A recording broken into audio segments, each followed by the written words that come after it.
It's been a day of drama at Altrincham Football Club with the termination of former manager Jim Harvey's contract and the appointment as interim manager of Matt Doughty. And then this evening we've had a pulsating FA Trophy game against Blyth Spartans, which has finished Altrincham 2, Blyth Spartans 2. Matt, first of all, a lot can happen in 12-15 hours, but I guess when you woke up this morning, you weren't quite sure what was happening. No, I mean, I first heard off Ian Senior, and I was going to phone Jim at 12 o'clock to talk about the team and what kind of players we've got and who can put out there and what reserves are we going to get in. And then Jim phoned me and told me the news, and I was in limbo then. I didn't have a clue what was going on, so I spoke to the chairman and he just said, will you take charge for tonight and for the foreseeable future? And obviously it's a no-brainer. I said yeah. And you've certainly not hung about in terms of getting people around you, and you've brought in Robbie Lawson and Graham Heathcote to help out. Can you tell us a little bit about their roles at the club?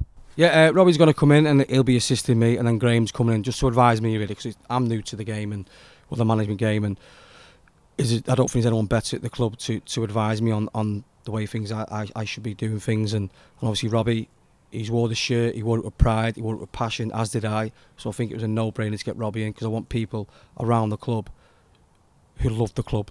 The club means something to them, and it does. So, yeah, obviously they'll be helping me out, and there was others in frame, but I was just thinking of, like I said, I was just thinking of the club. My interest is the club, to do well for the club, so that's the way forward. And once you then had to look forward to this evening's game, and not the easiest of selections for you, because your options were pretty limited tonight. Yeah, I phoned as soon as I knew. I phoned Al to get an update on the injury list, and there was no Sam, no John Cyrus, Sean Miller had a dead leg, no Greg Wilkinson. There's a few lads that were cut tied, so we were down to the bare bones. I phoned Chris Rowley up and get some reserve players who come in today, and I thought they'd do absolutely brilliant for us.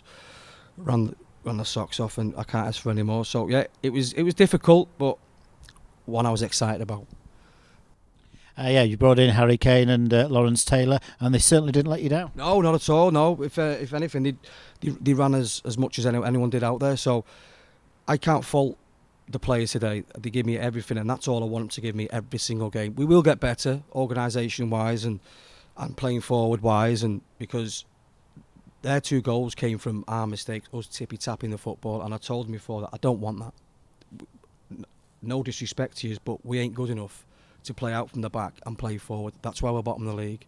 So our first thought is, can we get it into our effective players, our strikers and our wide men, and play from there? And that's what I told them. And then obviously Alan's held his hand up. He tried to play tippy-tappy football that I didn't want it to do. He got caught out, and then he was backing off, and I got an easy crossing, and he rose on the back foot, Al, then. So yeah, like I say, but I can't ask any more of the players. I thought they were brilliant. I think there were some very good individual performances this evening. For my money, I mean, Jake Maltz certainly had a very good game and scored 2 goals. But for my money, I thought Simon Richmond was absolutely outstanding. Yeah, his energy's brilliant, isn't it? Absolutely brilliant. I mean, if he had half a brain, I think he'd be playing the Football League. But I think he just runs and runs. He's got one of them batteries and energy batteries. But yeah, I mean, he does loads of running. He tries to do other people's jobs for him, and it's great to see. But as a manager now, it gets on your nerves, because he doesn't need to do those runs that he's doing. He just needs to stay disciplined and win his second balls and play forward. But yeah, he was fantastic today. Well, that's Ringo down to a T. But I thought also just a little special mention for Craig Hobson. I thought he was brilliant today. Absolutely fantastic he was. Very aggressive and won his headers and held the ball up well. And he's hardly played in 6 weeks, and to do what he did tonight was fantastic. Yeah, Craig, he hasn't yet scored for Altrincham, and he's not got a fantastic goal-scoring record, but his work rate is superb. And I think he had a bit of a reaction on Saturday. I think he rolled his foot, didn't he, in the second half? So he wasn't 100% tonight. No. I mean, I spoke to him before and asked him how he was, and he wasn't right before the game. But Hobby being Hobby, he wants to play, and they're the type of people I want around the club. He wants to play and he wants to fight. And he's technically quite good. He's technically quite, but like you say, he works hard for the team, and I ain't bothered if he's not going to score 15, 16 goals. I ain't bothered about that. Damien Reeves does that, or your Sean Millers will do that, or your Marshes will do that. I'm not bothered about that. All I want Hobby to do is his job, win his headers, get hold of the ball and bring people into play. That's all I want from him. And Sean Miller, again, he really is a dangerous player, and he's been an excellent signing.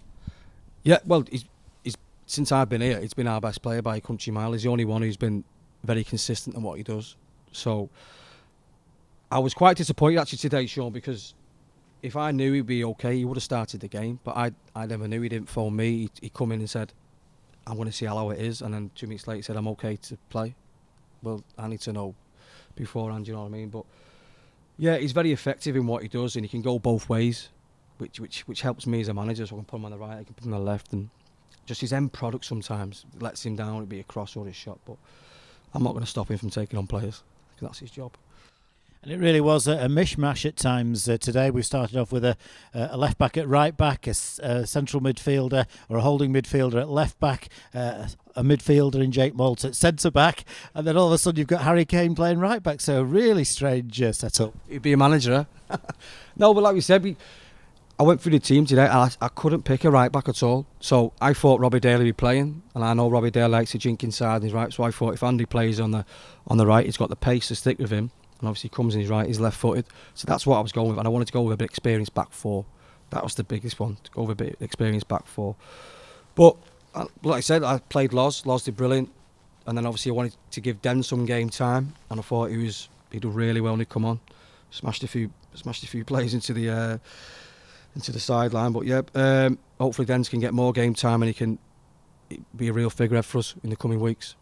That was a massive plus, and as you said, he was straight into it, no messing around, and one or two risky challenges. Well, that's Sean Densmore for you, and I don't mind that. That's what the type of player we need, and he loves a moan, which I don't mind seeing. I don't mind seeing if someone's not doing the job, he'll tell him.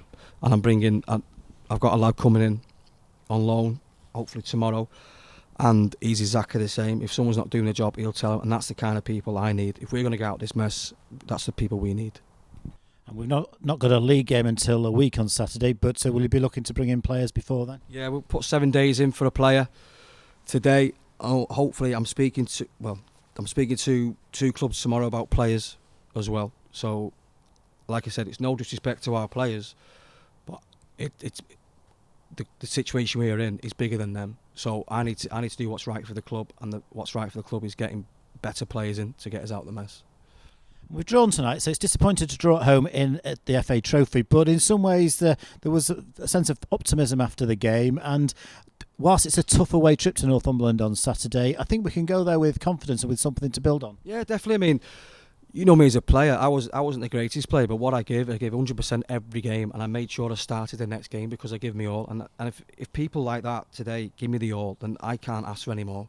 Whether you're good enough on the ball, that doesn't bother me. I just want players who give me 100%, want to play for me and want to wear that shirt with pride. That's all I ask. Because if they do that, then we've got a really good chance. With the players we have up top, who are very effective in what they do, if we work hard and show a bit of desire and want to, like I say, want to wear the shirt with pride and want to play for the club, then that's all I want.